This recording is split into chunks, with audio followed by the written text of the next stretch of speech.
우리 하나님의 말씀 오늘 요한복음 19장에서 21장까지 오늘은 다 읽도록 하겠습니다. 요한복음 19장은 십자가의 죽음, 그리고 20장은 부활, 그리고 21장은 이제 요한복음 끝인데요. 부록처럼 붙어 있는 에필로그예요. 프롤로그가 서론에 해당하는 말씀이 1장 1절에서 18절까지고 본격적으로 그 말씀이 이제 증언되는 게 19절부터인데 1장 1절에서 18절까지는 뭘 얘기하고 있습니까? 상당히 내용이 신학적이죠. 그래서 태초에 말씀이 계시니라, 이 말씀이 하나님과 함께 계셨으니 이 말씀이 곧 하나님이시다. 그리고 이 말씀이 창조사역에 관계되었고, 그리고 창조이신 그 말씀이 구원하러 이 땅에 오셨고, 그렇게 말씀이 육신이 되어 우리 가운데 오셨다라고 하는 것을 얘기하면서 요한복음이 시작해요. 그리고 그러니까 이 마지막 말씀은 그 부분에 대하여 상응하는 부분이 조금 있습니다. 자, 그 부활과 관계되어서 그런 고백들이 다시 확인이 되는 거죠. 이제 사람들의 입에서. 자, 오늘 우리 십자가의 죽음 19장 말씀부터 우리가 읽는데요. 먼저 구조를 잠깐 살펴보면 19장을 크게 두 부분으로 나눠봤습니다. 먼저 십자가 죽음에 앞서서 재판을 받죠. 그래서 재판을 받는데, 선고를 이제 빌라도한테 갔어요. 제일 처음에 예수님이 체포되셔서 그 해의 그때 당시에 제사장은 가야바였는데, 가야바의 집으로 간 게 아니라 안나스, 가야바의 장인이에요. 거의 이 안나스 가문이 계속해서 대제사장을 하고 있었습니다. 가야바는 안나스의 사위고, 자, 그런데 안나스의 집에 가서 신문한 내용이 훨씬 더 길게 나오고, 가야바 현직 대제사장에게 가서는 거의 그냥 스쳐 지나가듯이 요한복음 그렇게 기록하고 있어요. 그런데 이 사람들은 예수님을 죽이고 싶어도 죽일 수가 없어요. 왜? 지금 사법적 권한을 누가 갖고 있어요? 로마 당국이. 그래서 빌라도에게 보냅니다. 원래는 총독이 다스리지 않았어요. 헤롯 대왕이 유대와 갈릴리 전체를 다 다스렸잖아요, 예수님 시대에. 그런데 헤롯 대왕이 AD 4년에 죽었습니다. 예수님 어렸을 때. 그리고 나서 아들들에게 나라를 나눠줬어요. 이렇게 나눠줬으니까 아들들이 이렇게 3분의 1 혹은 4분의 1 이렇게 나눠받았단 말이죠. 그 이야기가, 그 단어가 뭐냐면 분봉왕이란 뜻이에요. 그래서 예루살렘과 유다는 원래 헤롯 아켈라오라고 하는 아들이 이어받고, 그 다음에 헤롯 안티바스가 갈릴리 지역, 그 다음에 헤롯 빌립이 저기 그 더 위쪽, 그렇게 나눠 받았었는데, 이 아켈라오가 너무 정치를 잘못하고 폭정이 심해서 로마에서 아예 갈아버렸습니다. 아켈라오는 내치고 총독을 아예 파견한 거죠. 그때부터 총독이 이 예루살렘과 유다를 다스렸는데, 문제는 뭐냐? 그 전에도 그랬지만 대제사장을 이 총독이 임명하는 거예요, 사실은. 그리고 그 전부터도 대제사장을 돈 주고 계속 사왔던, 그러니까 권력과 돈이 한데 어우러진 그 정점의 자리가 지금 유대 사회에서 대제사장이다. 하여튼 대제사장은 죽일 권한이 없습니다. 빌라도에게 보냈어요. 그래서 자, 그 얘기가 1절에서 11절까지 있는데, 빌라도는 어땠습니까? 예수님이 죄가 없다는 걸 알아. 이게 딱 보니까 자기들끼리 종교적인 어떤 문제로 빌라도 총독 자기를 이용하려고 그래요. 소위 말해서 마음에 안 드는 놈을 자기를 중간 다리로 해가지고 제거하려고 하는 것을 빌라도가 딱 알고 있는 거죠. 그래서 빌라도가 예수님의 무죄를 확신했다. 그 밑줄에 무죄. 뭐라고 얘기합니까? 내가 그에게서 아무 죄도 찾지 못하겠다. 이게 한 번 나오는 게 아니에요. 이미 18장 38절에 예수님한테 진리가 뭐냐 이런 질문 한번 했었어요. 그리고 나와서 내가 이 사람한테서 죄를 못 찾겠다 이런 얘기했고요. 오늘 이제 읽겠지만 4절 6절 거듭 예수님에게 나 이 사람 죄 있는 줄 모르겠는데 죽일 만한 죄가 없다 얘기를 하죠. 하지만 유대인들이 압력을 행사합니다. 그래서 십자가에 못 박으라고 요구하죠. 그 이유가 뭐예요? 자기를 하나님의 아들이라고 얘기했다. 그러니까 빌라도가 봐도, 야, 그 신성모독은 나하고는 상관없어. 나는 니네들이 믿는 신 안 믿는데 뭐, 로마법은 그거하고 달라. 아무 신이나 다 믿어도 되는데 뭐, 그렇잖아요. 자, 빌라도가 다시 이런 얘기들, 이런 압박을 받으면서 예수님한테 와요. 그러면서 물어봅니다. 너는 어디로부터냐? 넌 어디에서 왔냐? 이런 질문을 해요. 빌라도가 한 질문이, 예수님께 한 질문이, 아주 중요한 질문이 세 가지가 있습니다. 조금 이따 살펴보죠. 그 중에 마지막 질문입니다, 이게. 그 다음에 그러고 나서 다시 나왔는데 유대인들이 다시 또 압력을 넣어요. 그렇죠. 또 죽이라고. 그러면서 왕이라 하는 반역자를 살려둔다면 빌라도 네가 과연 로마 황제 가이사의 충신이냐? 이렇게 몰아붙이네요. 이건 진짜 참 빠져나가기 힘들죠. 아니, 지금 예수님이 왕이라고 그러잖아요. 반역이죠. 이 반역자를 가만히 놔두는 게 네가 황제에게 마땅한 총독으로서의 의무냐, 충성스러운 그런 신하냐 얘기하고 있습니다. 자, 그러면서 그런데도 계속 빌라도가 버티는 듯 하니까 뭐라고 그래요? 결국은 야, 정말 죽게 내버려 둘까? 그랬더니 그 부분에 대하여서 니네 왕이라고 그러잖아. 그랬더니 대제사장이 실토하죠. 뭐라고 그럽니까? 어떻게 보면 대제사장의 신앙 고백이야. 뭐를 향한 신앙 고백이요? 마귀를 향한 신앙 고백이에요. 자, 누구 외에는 왕이 없어요? 대제사장에게 왕은 누구예요? 하늘에 계신 하나님 아버지셔야 되잖아요. 그런데 뭐라고 얘기해요? 가이사 외에는 우리에게 왕이 없다. 이런 황당한 얘기를 결국 토해냅니다. 이게 진심이에요. 예, 드디어 본색이 드러나는 거죠. 자, 압력을 받은 빌라도와 압력을 가하는 유대인들과 그것에 무죄인 줄 알면서도 예수님을 십자가에 내주는 비겁한 빌라도. 자, 그 말씀 우리 1절에서 11절까지 같이 읽어보겠습니다. 이에 빌라도가 예수를 데려다가 채찍질하더라. 군인들이 가시나무로 관을 엮어 그의 머리에 씌우고 자색 옷을 입히고 앞에 가서 이르되 유대인의 왕이여 평안할지어다 하며 손으로 때리더라. 빌라도가 다시 밖에 나가 말하되 보라, 이 사람을 데리고 너희에게 나오나니 이는 내가 그에게서 아무 죄도 찾지 못한 것을 너희로 알게 하려 함이로라 하더라. 이에 예수께서 가시관을 쓰고 자색 옷을 입고 나오시니 빌라도가 그들에게 말하되 보라, 이 사람이로다 하매 대제사장들과 아랫사람들이 예수를 보고 소리질러 이르되 십자가에 못 박으소서, 십자가에 못 박으소서 하는지라. 빌라도가 이르되 너희가 친히 데려다가 십자가에 못 박으라. 나는 그에게서 죄를 찾지 못하였노라. 유대인들이 대답하되 우리에게 법이 있으니 그 법대로 하면 그가 당연히 죽을 것은 그가 자기를 하나님의 아들이라 함이니이다. 빌라도가 이 말을 듣고 더욱 두려워하여 다시 관정에 들어가서 예수께 말하되 너는 어디로부터냐 하되 예수께서 대답하여 주지 아니하시는지라. 빌라도가 이르되 내게 말하지 아니하느냐? 내가 너를 놓을 권한도 있고 십자가에 못 박을 권한도 있는 줄 알지 못하느냐? 예수께서 대답하시되 위에서 주지 아니하셨더라면 나를 해할 권한이 없었으리니 그러므로 나를 내게 넘겨준 자의 죄는 더 크다 하시니라. 이러함으로 빌라도가 예수를 놓으려고 힘썼으나 유대인들이 소리질러 이르되 이 사람을 놓으면 가이사의 충신이 아니니이다. 무릇 자기를 왕이라 하는 자는 가이사를 반역하는 것이니이다. 빌라도가 이 말을 듣고 예수를 끌고 나가서 돌을 깐 뜰에 있는 재판석에 앉아 있더라. 이날은 유월절의 준비일이요 때는 제6시라. 빌라도가 유대인들에게 이르되 보라, 너희 왕이로다. 그들이 소리 지르되 없이 하소서, 없이 하소서. 그를 십자가에 못 박게 하소서. 빌라도가 이르되 내가 너희 왕을 십자가에 못 박으랴? 대제사장이 대답하되 가이사 외에는 우리에게 왕이 없나이다 하니 이에 예수를 십자가에 못 박도록 그들에게 넘겨주니라. 아멘. 자, 그래서 예수님 십자가에 이제 달리시는데요. 빌라도가 예수님하고 그 이 사이에서 18장, 19장 두 장을 연결해서 보면 예수님하고 계속 들어왔다 나갔다 하면서 질문하고 물어봅니다. 대화하는데 세 가지 얘기를 해요. 18장 33절에 보면 첫 번째 질문이 있습니다. 빌라도에 예수님한테 뭐라고 그래요?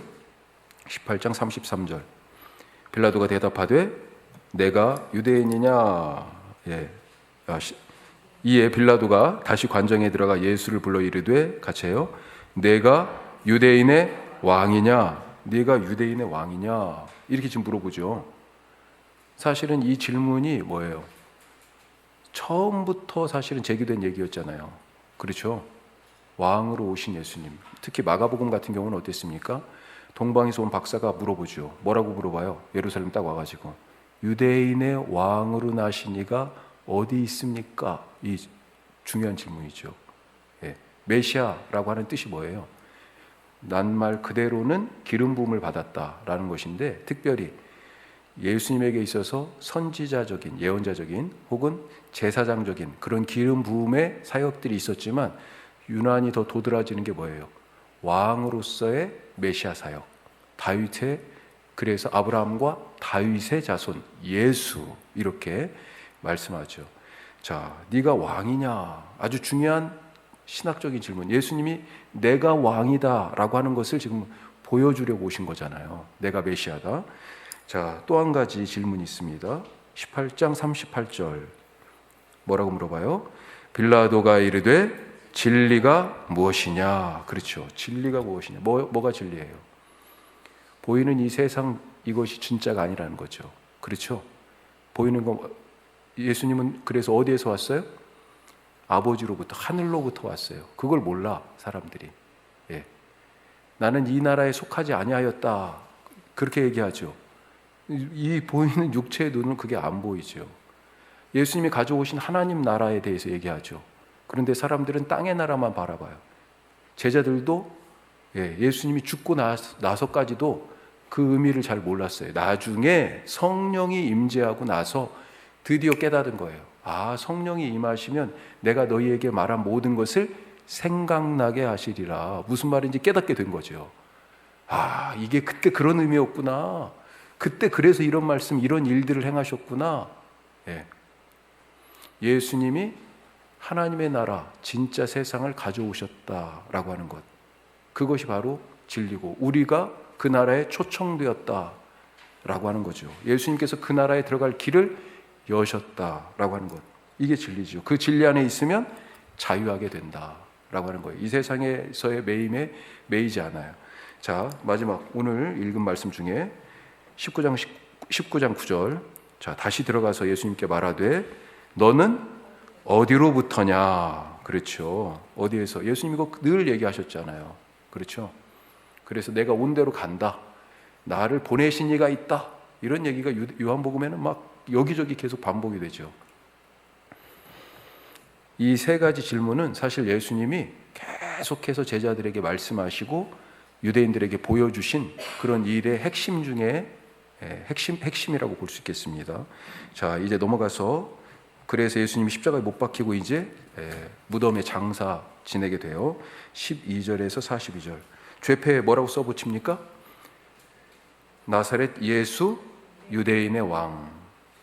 우리가 보통 십자가에 보면 INRI 이렇게 써 있는 거 있죠. 저도 외워야 되는데 이게 라틴어예요. 이게 바로 이런 뜻입니다. 나사렛 예수 유대인의 왕, 이런 뜻이에요. 이게 십자가의 죄패라고 라틴어로 쓰여 있고, 그 다음에 또 히브리어로 쓰여 있고, 또 헬라어로 쓰여 있고, 지금 3개로 쓰였다고 돼 있죠. 그렇게 돼 있습니다. 그러니까 유대인들이 반발해. 야, 유대인의 왕이래. 죄패가 반역죄니까. 그리고 거기 그거 틀렸다고 빌라도한테 항의하죠. 뭐라고요? 자칭 스스로 말하기를 유대인 왕이라고 주장한다고, 우리는 동의하지 않으니까. 그런데 빌라도가 거부합니다. 유대인의 왕 하고 딱 그냥 죄패를 써가지고 줘버린 거죠. 자, 그 다음, 그러면서 예수님이 십자가 위에서 당부하는 말씀, 이때 다른 복음서에는 요한이 이렇게 십자가 밑에 있는 걸로 되어 있지 않아요. 그런데 여기서는 요한이 십자가 아래에서 마리아 곁에 같이 있으면서 마리아에게는 이제 당신의 아들 역할을 할 겁니다. 요한이 가장 사랑하는 제자였잖아요. 그리고 요한한테는 네가 어머니처럼 잘 모셔라, 그렇게 당부하고. 자, 고통 속에서 예수님이 부르짖죠. 십자가에 7 말씀이 있는데 요한복음에는 2가지 말씀이, 짧은 2마디가 나옵니다.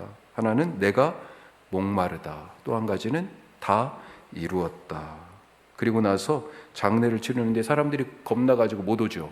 자, 2 사람이 나타납니다. 12 제자 중에 있는 사람들 아니죠. 아리마대 사람 요셉, 공회원이라고 다른 복음서에서는 돼 있어요. 사내들인 공회회원이에요. 또 밤에 전에 와가지고 진리에 대하여, 영생에 대하여 물었던 니고데모, 숨겨진 제자들이죠. 숨겨진 제자들. 그리고 새 무덤, 아무도 사용하지 않았던 아는 새 무덤의 예수님. 이건 부활에 대한 신빙성에 대한 얘기를 하려고 더욱더 그런 것 같습니다. 자, 이렇게 19장이 되어 있어요. 같이 읽겠습니다. 19장 나머지 12절부터 말씀을 12절, 17절부터 말씀을 읽도록 하겠습니다. 그들이 예수를 맡음에 예수께서 자기의 십자가를 지시고 해골이라 하는 곳에 나가시니 그들이 거기서 예수를 십자가에 못 박을새 다른 두 사람도 그와 함께 좌우편에 못 박으니 예수는 가운데 있더라. 빌라도가 패를 써서 십자가 위에 붙이니 나사렛 예수 유대인의 왕이라 기록되었더라. 예수께서 못 박히신 곳이 성에서 가까운 고로 많은 유대인이 이 패를 읽는데 히브리와 로마와 헬라말로 기록되었더라. 유대인의 대제사장들이 빌라도에게 이르되 유대인의 왕이라 쓰지 말고 자칭 유대인의 왕이라 쓰라 하니 빌라도가 대답하되 내가 쓸 것을 썼다 하니라. 군인들이 예수를 십자가에 못 박고 그의 옷을 취하여 네 깃에 나눠 각각 한 깃씩 얻고 속옷도 취하니 이 속옷은 호지 아니하고 위에서부터 통으로 짠 것이라. 군인들이 서로 말하되 이것을 찢지 말고 누가 얻나 제비 뽑자 하니 이는 성경에 그들이 내 옷을 나누고 내 옷을 제비 뽑한 것을 응하게 하려 함이로라. 군인들은 이런 일을 하고 예수의 십자가 곁에는 그 어머니와 이모와 글로바의 아내 마리아와 막달라 마리아가 섰는지라. 예수께서 자기의 어머니와 사랑하시는 제자가 곁에 서 있는 것을 보시고 자기 어머니께 말씀하시되 여자여 보소서 아들이니이다 하시고 또 그 제자에게 이르시되 보라 내 어머니라 하신대 그때부터 그 제자가 자기 집에 모시니라. 그 후에 예수께서 모든 일이 이미 이루어진 줄 아시고 성경을 응하게 하려 하사 이르시되 내가 목마르다 하시니 거기 신 포도주가 가득히 담긴 그릇이 있는지라. 사람들이 신 포도주를 적신 해면을 우슬초에 메어 예수의 입에 대니 예수께서 신 포도주를 받으신 후에 이르시되 다 이루었다 하시고 머리를 숙이니 영혼이 떠나가시니라. 이날은 준비일이라. 유대인들은 그 안식일이 큰 날이므로 그 안식일에 시체들을 십자가에 두지 아니하려 하여 빌라도에게 그들의 다리를 꺾어 시체를 치워달라 하니 군인들이 가서 예수와 함께 못 박힌 첫째 사람과 또 그 다른 사람의 다리를 꺾고 예수께 이르러서는 이미 죽으신 것을 보고 다리를 꺾지 아니하고 그중 한 군인이 창으로 옆구리를 찌르니 곧 피와 물이 나오더라. 이를 본 자가 증언하였으니 그 증언이 참이라. 그가 자기의 말하는 것이 참인 줄 알고 너희로 믿게 하려 함이니라. 이 일이 일어난 것은 그 뼈가 하나도 꺾이지 아니하리라 한 성경을 응하게 하려 함이라. 또 다른 성경에 그들이 그 찌른 자를 보리라 하였느니라. 아리마대 사람 요셉은 예수의 제자이나 유대인이 두려워 그것을 이 일 후에 빌라도에게 예수의 시체를 가져가기를 구하매 빌라도가 허락하는지라. 이에 가서 예수의 시체를 가져가니라. 일찍이 예수께 밤에 찾아왔던 니고데모도 모략과 침향 섞은 것을 100리트라쯤 가지고 온지라. 이에 예수의 시체를 가져다가 유대인의 장례법대로 그 향품과 함께 세마포로 쌌더라. 예수께서 십자가에 못 박히신 곳에 동산이 있고 동산 안에 아직 사람을 장사한 일이 없는 새 무덤이 있는지라. 이날은 유대인의 준비일이요 또 무덤이 가까운 고로 예수를 거기 두니라. 아멘. 예수님이 묻히신 곳은 골고다 언덕 바로 거기에요. 예. 자, 20장 이제 20장은 부활에 대한 말씀입니다. 자, 부활에 있어서 가장 중요한 보고 하나가 뭡니까? 다른 복음서 보면 뭘 얘기하고 있어요? 무덤이 비었다. 빈 무덤. 자, 빈 무덤. 1절에서 9절. 여기도 똑같습니다. 무덤이 비었다는 걸 얘기해요. 누가 알려요? 막달라 마리아. 여기서는 딱 한 사람만 나옵니다. 부활의 아침에. 요한복음은. 그런데 공관복음은 복수의 사람이 간 걸로 돼 있어요. 여인들이 먼저 가는데 복수의 여인이 가는 건데 요한복음은 딱 한 사람이에요. 예, 막달라 마리아. 베드로와 요한에게 그리고 가서 이제 무덤이 빈 것을 갖다 알려서 누가 예수님을 어디로 갖다 놨어요. 걱정해가지고 막 얘기하고 베드로와 요한도 깜짝 놀라가지고 막 갑자기 달리기 시작을 하게 된 거예요. 무덤까지 막 뛰어갑니다. 누가 먼저 뛰었어요? 누가 먼저 도착했습니까? 요한이 달리기를 잘했나 봐요. 먼저 도착했는데 못 들어가고 있어, 무덤에. 그러자 늦게 도착한 베드로가 그냥 단숨에 들어갔어요. 가서 보고 정말로 예수님 시신이 없네? 그러니까 그때 가서 요한도 이제 확인을 하는 거죠. 자, 그리고 나서 그냥 특별한 얘기가 없어요. 그냥 갔어요. 이 제자들은. 막달라 마리아는 낙심해가지고 어떻게 해야 될지 몰라서 막 그렇게 울고 있다가 무덤을 보니까 천사가 있네. 예.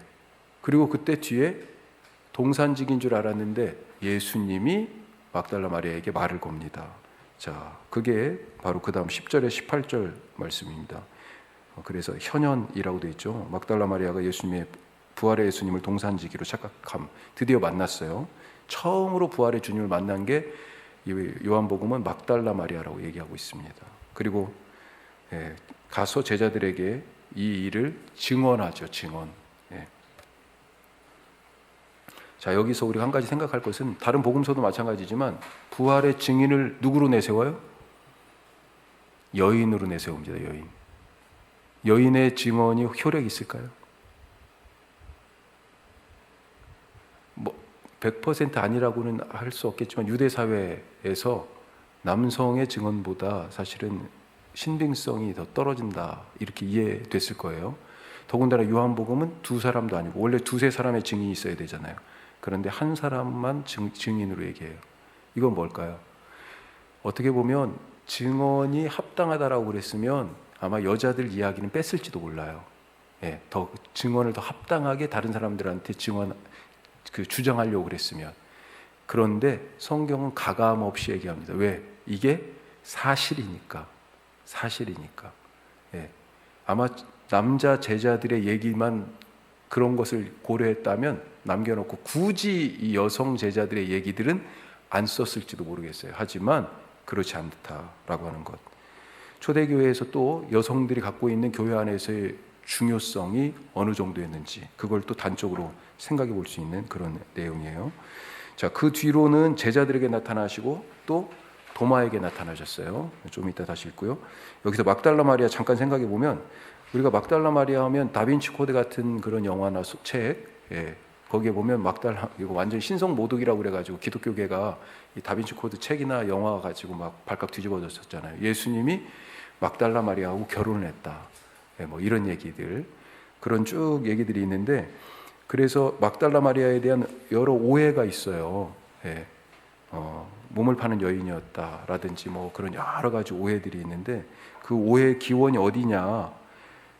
6세기 말에 교황 그레고리우스 1세가 성경에 몇몇 마리아라고 등장하는 사람들을 같은 사람이다 이렇게 묶어버렸어요.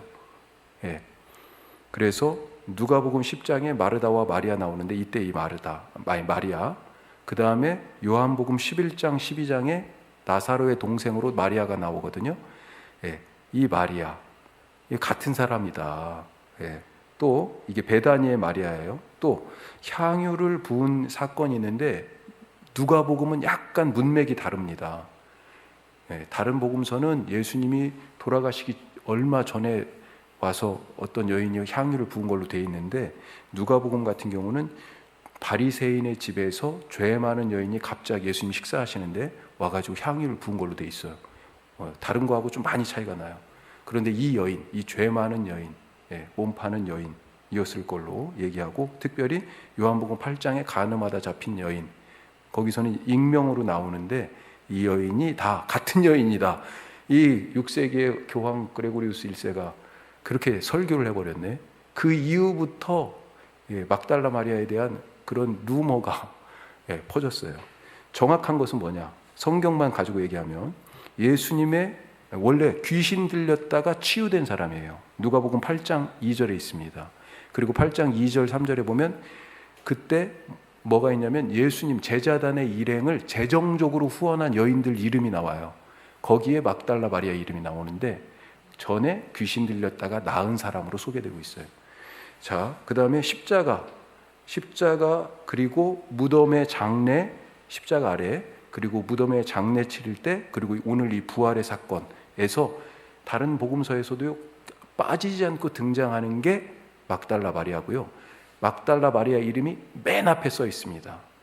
맨 앞에. 오직 성경에 다른 여성 제자들과 이름이 같이 쭉 나오는데 항상 맨 앞에 써 있는데 오직 오늘 우리가 읽은 19장 25절 거기만 막달라 마리아 이름이 조금 뒤에가 있지 항상 앞에 써 있었어요. 더군다나 부활의 장면에서 아까 말씀드린 것처럼 막달라 마리아는 무덤에 요한복음에서 유일하게 간 사람으로 기록되고 있습니다. 이게 성경에서 말하는 막달라 마리아예요. 나머지는 이거 불확실한 것을 서로 연결했어. 그래가지고 확실한 근거가 없는데 같은 사람으로 억지로 이렇게 연결한 부분이 있어요. 자, 하여튼 20장 우리 우선 1절에서 18절까지 우리 읽도록 하겠습니다. 20장입니다. 안식 후 첫날 일찍이 아직 어두울 때 막달라 마리아가 무덤에 와서 돌이 무덤에서 옮겨진 것을 보고 시몬 베드로와 예수께서 사랑하시던 그 다른 제자에게 달려가서 말하되 사람들이 주님을 무덤에서 가져다가 어디 두었는지 우리가 알지 못하겠다 하니 베드로와 그 다른 제자가 나가서 무덤으로 갈새 둘이 같이 다름질하더니 그 다른 제자가 베드로보다 더 빨리 달려가서 먼저 무덤에 이르러 굽으려 세마포 놓인 것을 보았으나 들어가지는 아니하였더니 시몬 베드로는 따라와서 무덤에 들어가 보니 세마포가 놓였고 또 머리를 쌌던 수건은 세마포와 함께 놓이지 않고 딴 곳에 쌌던 대로 놓여 있더라. 그때야 무덤에 먼저 갔던 그 다른 제자도 들어가 보고 믿더라. 그들은 성경에 그가 죽은 자 가운데서 다시 살아나야 하리라 하신 말씀을 아직 알지 못하더라. 이에 두 제자가 자기들의 집으로 돌아가니라. 마리아는 무덤 밖에 서서 울고 있더니 울면서 구부려 무덤 안을 들여다보니 흰옷 입은 두 천사가 예수의 시체에 누웠던 곳에 하나는 머리편에 하나는 발편에 앉았더라. 천사들이 이르되 여자여 어찌하여 우느냐 이르되 사람들이 내 주님을 옮겨다가 어디 두었는지 내가 알지 못함이니이다. 이 말을 하고 뒤로 돌이켜 예수께서 서 계신 것을 보았으나 예수이신 줄은 알지 못하더라. 예수께서 이르시되 여자여 어찌하여 울며 누구를 찾느냐 하시니 마리아는 그가 동산지기인 줄 알고 이르되 주여 당신이 옮겼거든 어디 두었는지 내게 이르소서 그리하면 내가 가져가리이다. 예수께서 마리아야 하시거늘 마리아가 돌이켜 히브리 말로 라보니 하니 이는 선생님이라는 말이라. 예수께서 이르시되 나를 붙들지 말라. 내가 아직 아버지께로 올라가지 아니하였노라. 너는 내 형제들에게 가서 이르되 내가 내 아버지 곧 너희 아버지 내 하나님 곧 너희 하나님께로 올라간다 하라 하시니 막달라 마리아가 가서 제자들에게 내가 주를 보았다 하고 또 주께서 자기에게 이렇게 말씀하셨다 이르니라. 계속합니다. 이날 곧 안식 후 첫날 저녁 때 제자들이 유대인들을 두려워하여 모인 곳의 문들을 닫았더니 예수께서 오사 가운데 서서 이르시되 너희에게 평강이 있을지어다. 이 말씀을 하시고 손과 옆구리를 보이시니 제자들이 주를 보고 기뻐하더라. 예수께서 또 이르시되 너희에게 평강이 있을지어다. 아버지께서 나를 보내신 것 같이 나도 너희를 보내노라. 이 말씀을 하시고 그들을 향하사 숨을 내쉬며 이르시되 성령을 받으라. 너희가 누구의 죄든지 사하면 사하여질 것이요 누구의 죄든지 그대로 두면 그대로 있으리라 하시니라. 12 제자 중에 하나로서 디두모라 불리는 도마는 예수께서 오셨을 때 함께 있지 아니한지라. 다른 제자들이 그에게 이르되 우리가 주를 보았노라 하니 도마가 이르되 내가 그의 손에 못자국을 보며 내 손가락을 그 못자국에 넣으며 내 손을 그 옆구리에 넣어보지 않고는 믿지 아니하겠노라 하니라. 여드레를 지나서 제자들이 다시 집안에 있을 때 도마도 함께 있고 문들이 닫혔는데 예수께서 오사 가운데 서서 이르시되 너희에게 평강이 있을지어다 하시고 도마에게 이르시되 내 손가락을 이리 내밀어 내 손을 내 손을 내밀어 내 옆구리에 넣어보라. 그리하여 믿음 없는 자가 되지 말고 믿는 자가 되라. 도마가 대답하여 이르되 나의 주님이시요 나의 하나님이시니이다. 예수께서 이르시되 너는 나를 본고로 믿느냐? 보지 못하고 믿는 자들은 복되도다 하시니라. 예수께서 제자들 앞에서 이 책에 기록되지 아니한 다른 표적도 많이 행하셨으나 오직 이것을 기록함은 너희로 예수께서 하나님의 아들 그리스도이심을 믿게 하려 하며 또 너희로 믿고 그 이름을 힘입어 생명을 얻게 하려 함이니라. 아멘. 아멘. 자, 우선 막달라 마리아에게 지금 나타나셨죠. 3번 나타나십니다. 막달라 마리아에게, 그리고 지금 제자들에게. 그렇죠. 그리고 나서 그때 도마가 빠졌어요. 지금 도마에게 한 번 더 나타나요. 제자들에게는 3번이고, 자, 그 뒤에 21장 가면 갈릴리 바닷가에서, 그래서 막달라 마리아까지 포함해서는 총 4번, 제자들에게는 하여튼 3번, 이렇게 지금 요한복음 나타난 것으로 되어 있습니다. 자, 막달라 마리아에게는 뭘 얘기해요? 증언하라 얘기해요. 증언하라. 가서 제자들에게 알려라. 부활의 예수님을 증언하라고 그렇게 말씀하신단 말이에요. 제자들에게는 뭘 얘기하십니까? 뭘 하러 예수님이 나타나신 거예요? 오늘 아까 지금 말씀을 읽어보니까 오셔가지고요, 부활의 예수님이 내가 너희를 보낸다. 아버지께서 나를 보내신 것처럼 보내기 위하여 오셨어요. 보내시기 위하여서 어떻게 하십니까? 성령을 주시는 거죠. 숨을 불어넣으시며 성령을 받으라 라고 하시면서 성령 주시고 이들에게 필요한 권세가 있죠. 뭡니까? 구원을 선포해야 되기 때문에 죄 사함의 권세를 주세요. 자, 거기 제자들에 대한 이야기 읽었습니다만 1번 샬롬이라고 되어 있죠. 샬롬. 먼저 2번 샬롬이에요.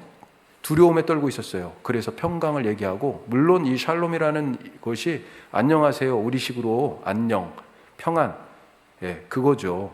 그런데 여기에 주님의 사실은 깊은 뜻이 담겨 있습니다. 그리고 제자들을 파송하면서도 똑같이 얘기해요. 샬롬이라고 얘기하고, 평안을 너에게 주면서 내가 너희를 보낸다 라고 얘기하십니다. 자, 두려움 때문에 문을 잠고 있던 제자들에게 그렇게 나타나서 평화를 전하시고, 그 다음에 제자들을 성령을 부어주셔서 아버지께서 예수님 보내신 것처럼 보내시면서 죄사함의 권세를 주셨다라고 하는 것. 자, 증언하라. 그 다음에 내가 너희를 보낸다, 파송했어요. 그 다음에 또 뭐가 있습니까? 그렇게 해서 제자들이 가서 증거했어요. 그러면 사람들이 어떻게 해야 됩니까? 믿어야 되죠. 그것이 지금 도마 얘기예요. 자, 도마에게는 뭐라고 얘기해요? 믿으라. 지금 이 마지막 부분을 믿으라는 말로 지금 강조해서 말씀하고 있는 것입니다. 자, 도마에게 나타났어요. 이때도 또 샬롬 하시네. 자, 지금 앞에 막달라 마리아에게 나타나셨던 얘기, 이것과 제자들에게 나타났던 것은 안식 후 첫날, 즉 부활의 날이에요. 부활의 날 새벽과 부활의 날 저녁에 제자들에게 나타나셨는데, 도마가 못 믿으니까 8일 후에 다시 도마도 있는 자리에서 문을 그때도 꼭꼭 걸어 잠그고 있었는데 나타나셨습니다.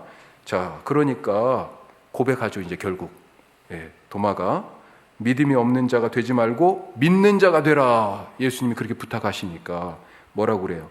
나의 주, 나의 하나님이라고 예수님께 고백해요. 자, 그러면서 뭐라고 예수님이 그 상황 가운데 덧붙이십니까? 29절 말씀 다시 한번 읽어보겠습니다. 이게 중요한 말씀이죠. 29절 같이 해요. 예수께서 이르시되 너는 나를 본고로 믿느냐? 보지 못하고 믿는 자들은 복되도다 하시니라. 아멘. 도마에게 하신 말씀이에요. 그런데 이 요한복음을 지금 받아든 사람들 누구예요? 언제 살고 있어요? AD 90년 이후에. 제자들이요? 다 죽었습니다. 이제 예수님하고 직접 만난 사람은 누구밖에 없어요? 이 요한복음을 쓴 요한밖에 없어. 거의 다 죽었어요. 1세대 그리스도인들, 아니 1.5세대 다 죽었어요. 2세대도 지금 죽어가고 있어. 이 사람들이 예수를 믿는 것은 지금 뭐예요? 예수님을 보고 믿는 거예요? 아니에요. 이 90년대, AD 90년대 예루살렘도 다 멸망하고 유대민족 다 뿔뿔이 흩어지고 신앙 공동체도 계속 깨지고, 더군다나 이때는 도미티아누스 같은 그런 황제 황제 그 핍박 아래에서 요한계시록이 쓰여질 그때쯤이에요. 그러니까 그런 신앙적 위기 속에서 믿음에 대해서 지금 얘기하고 있는 것입니다. 너희는 본고로 믿느냐? 제자들은 보고 믿은 거 아니에요. 그런데 보지 않고 믿는, 바로 지금 이 요한의 공동체 사람들에게 더 복되다라고 예수님 얘기하시니 얼마나 위로와 격려가 되겠습니까? 이 말씀이. 자, 그러면서 요한복음 기록 목적이 나옵니다. 30절, 31절. 자, 우리 31절 말씀 뭐라고 되어 있어요? 같이 읽습니다. 오직 이것을 기록함은 너희로 예수께서 하나님의 아들 그리스도이심을 믿게 하려 함이요 또 너희로 믿고 그 이름을 힘입어 생명을 얻게 하려 함이라. 자, 요한복음 기록 목적 얘기했었죠. 네. 예수님이 자기가 누구신지 자기 정체성을 드러내시는데 뭘로 드러내요? 표적 행하심으로. 그래서 12장까지는 표적의 책이라고 그랬어요. 13장부터는 영광의 책이에요. 이제 영광의 책도 끝났습니다. 예. 자, 이렇게 고난을 통하여서 아버지 하나님께 영광을 돌리는데 구원의 사명을 잘 이루어서, 자, 이렇게 예수님이 누구신지 자기를 드러내심으로 하나님을 알게 하고 그것을 통하여서 사람들이 보고 믿어 구원에 이르게 하도록 하기 위하여서 이 책을 썼다라고 지금 얘기하고 있어요. 자, 우리 조금 시간이 더 그렇지만 21장까지 그냥 해버리죠.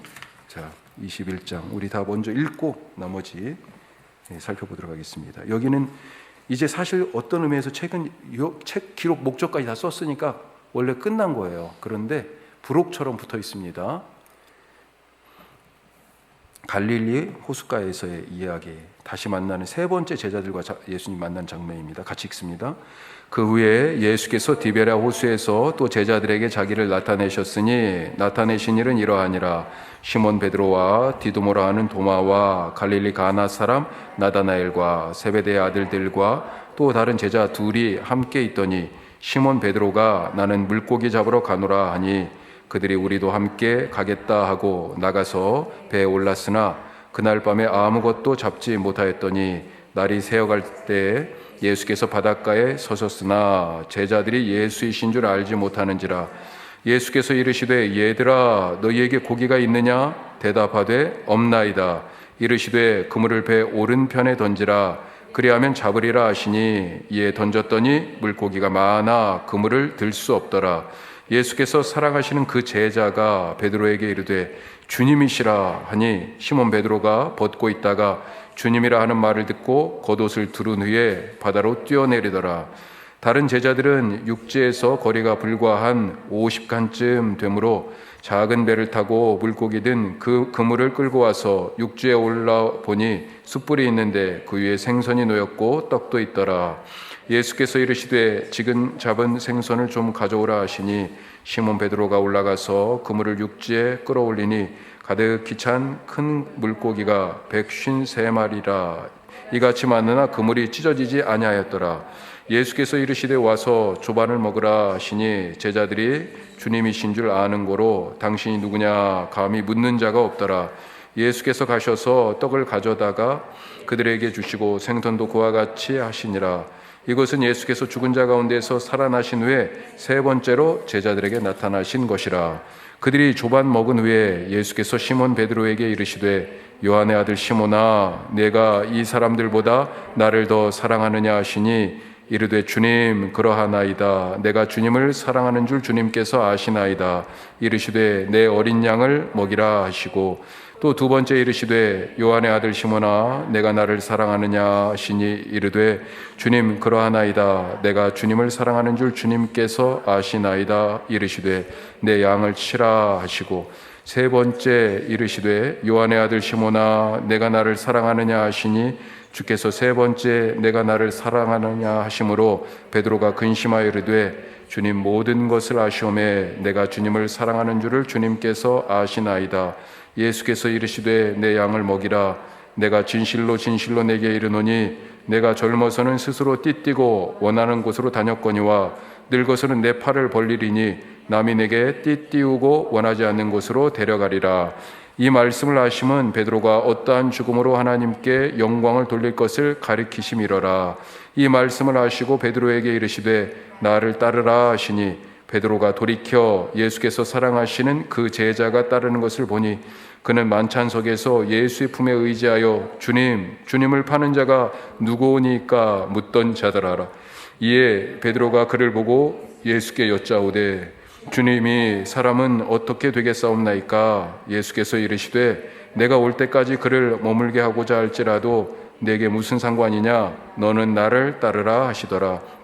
이 말씀이 형제들에게 나가서 그 제자는 죽지 아니하게 하겠다 하셨으나 예수의 말씀은 그가 죽지 않겠다 하신 것이 아니라 내가 올 때까지 그를 머물게 하고자 할지라도 내게 무슨 상관이냐 하신 것이로라. 이 일들을 증언하고 이 일들을 기록한 제자가 이 사람이라. 우리는 그의 증언이 참된 줄 아노라. 예수께서 행하신 일이 이 이외에도 많으니 만일 낱낱이 기록된다면 이 세상이라도 이 기록된 책을 두기에 부족할 줄 아노라. 아멘. 우선 박수를 쳐야 될까요? 예. 자, 부록. 예. 내 양을 먹이라, 내 양을 치라, 내 양을 먹이라. 다시 회복시켜서 보내시는 거죠. 아까 제자들을 만난 이유가 보내시기 위하여서 만나셨잖아요. 자, 거기 보면 데자뷰. 어떤 데자뷰가 있습니까? 옛날 이거 어떤 장면하고 비슷한데? 막 이런 거죠. 지금 데자뷰가. 자, 밤을 새워서 고기잡이를 했다. 누가복음 5장에 있는 거예요. 그렇죠. 그때 베드로가 밤새도록 고기잡이 했지만 잡은 게 없어요. 그때는 깊은 곳에 가서 던져라 그랬어요. 그런데 이번에는 배 오른쪽에서 다 던져라 그랬거든요. 그때 빈 그물이었습니다. 빈 그물. 밑줄에 빈 그물.